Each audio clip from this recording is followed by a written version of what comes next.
is a civil rights activist. He's a former state senator, and he has been running Fielding Home for Funerals since 1952. In this special edition of Quintin's Close-Ups, I speak exclusively with former state senator Herbert Fielding. Well, Senator Fielding, you know, I came by here yesterday. Yeah. And we talked a little bit. Tell me, how are you? Doing pretty good. Yeah. Just fighting shortness of breath, that's about all. Oh, no. And how are you feeling? Feeling real good today. Yeah, that's good to hear. You know, I want to begin this interview with some developing news.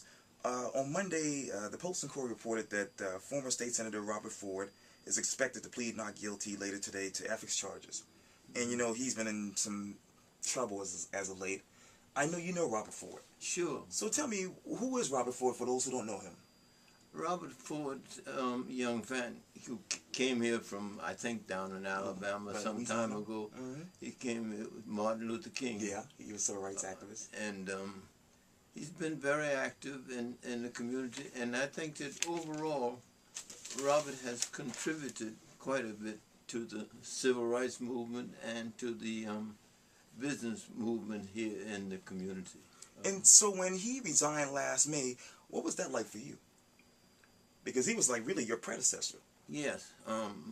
I was sorry, you know, that they forced him to resign, and I don't think it was absolutely necessary, but that's how things go in the political world. Yeah, you're right about that.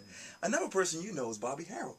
Oh, yes. He resigned last month because of, you know, ethics charges as well. Right. What is it like to see these people really fall from grace? Well, Bobby Harrell,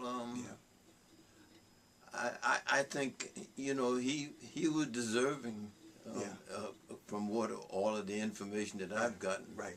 And, you know, I feel sorry for him, but that's the way it goes. And this past year has really been an interesting year at the South Carolina State House, really losing Glenn McConnell to the College of Charleston. One person who on social media said at one point that they can't see the South Carolina State Senate without Glenn McConnell. Can you? Yeah, I can see it without Glenn McConnell because I saw it a long time before Glenn McConnell. Wow. And it was all right then, and I think it'll be all right now. And something you really wanted to imagine was really having your son, Herbert S. Fielding, become a senator in your old seat. Yeah, he tried. Yeah. Yeah. And what was it like to see him running for your old seat? I was very encouraged, you know, and in fact I was helping him, hoping that he might be able to make it, but he didn't quite make it. I saw a letter that you sent on behalf of him. I read that letter. Oh, yeah. How impactful was that as far as his campaign was concerned? I think it was real good. I hope so anyhow. I hate to say it, but it was a whole lot of money put in the other campaigns. And you had so many people running: Maurice Washington, Margaret Rush. But one particular candidate had a whole lot of money. Sure. And that money came not from black folks. Okay. And obviously Herbert Fielding is not the state senator right now. It's now Martin Kinsen. Yeah. As we sit here right now, what do you think of Marlon as state senator? I think Marlon's doing a good job. Yeah. Yeah.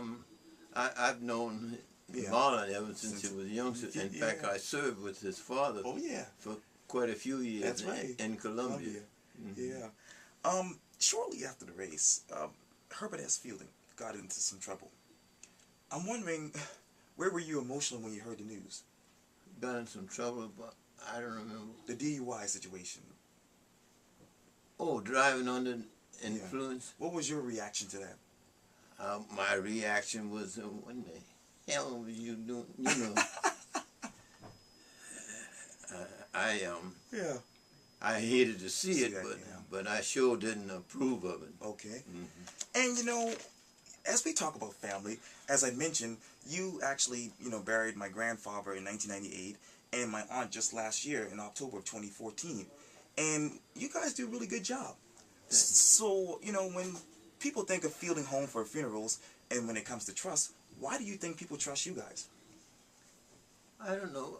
We have tried to stay with my father's original motto, and it simply said, "He profits most who serves best." Yes, yeah. And we've tried to give outstanding service. That's about it. And you would tell me off camera that this business has been going on for 102 years. Yeah. And you are... in this particular location Right. for 100 years. Wow. Mm-hmm. And I know that you're 91 years old. Yeah. So tell me, what is your secret to really, because you're doing this day to day, every day. So what's your secret? I don't know how you do it. I just don't feel old. Yeah. You know. It's a mental thing. Yeah. Mm-hmm. Yeah. So, you know, and speaking of that, take me back down memory lane to 1952 when you took over day-to-day operations here at Fielding Home for Funerals. Tell me, where was your state of mind? Oh, I was happy to be able to move in. In fact, I was happy to be another generation coming in. Coming in.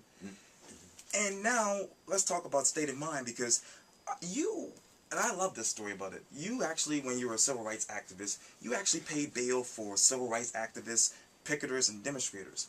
Tell me why. It was the right thing to do. Yeah. It really was, and it still is. It is, yeah. Mm-hmm. If it was necessary, I'd be out there marching in the street today. Yeah. Mm-hmm. And you also were active in helping people, mainly African Americans, get out and vote. And I also understand that, you know, too, you, I think you helped them with the Constitution so that they can get the voting rights. Oh yeah.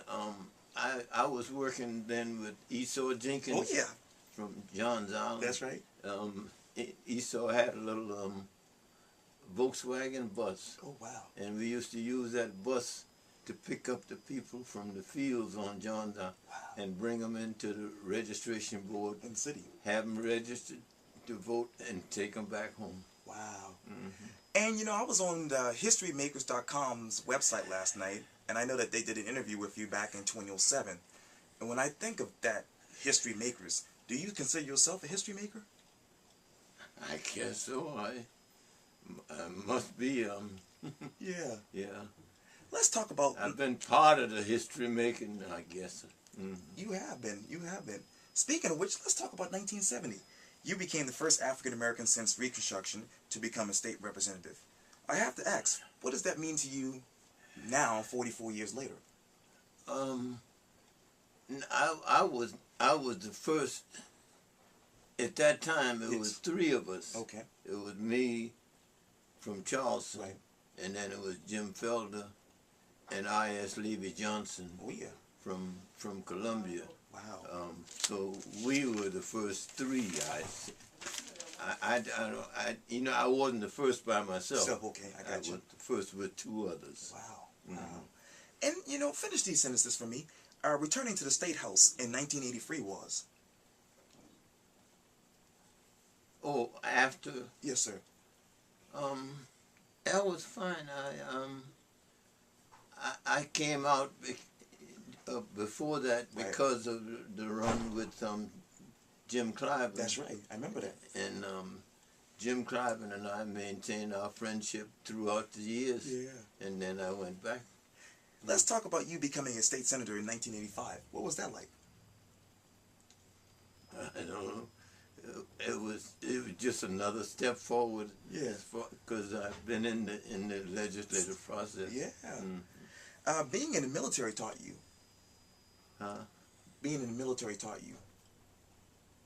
Being in the military taught me control. Oh yes. I guess that's the main thing. Yeah. You learn through the military to answer to instructions or orders. Right. Your college years at West Virginia State College was? Where I should say. Yeah. Oh, I went to West Virginia State College. Right. In 1970, I think. Wow. But then I was inducted in the Army and I was out for 3 years. Yeah. And then I came back. Yeah. And I think I finished West Virginia State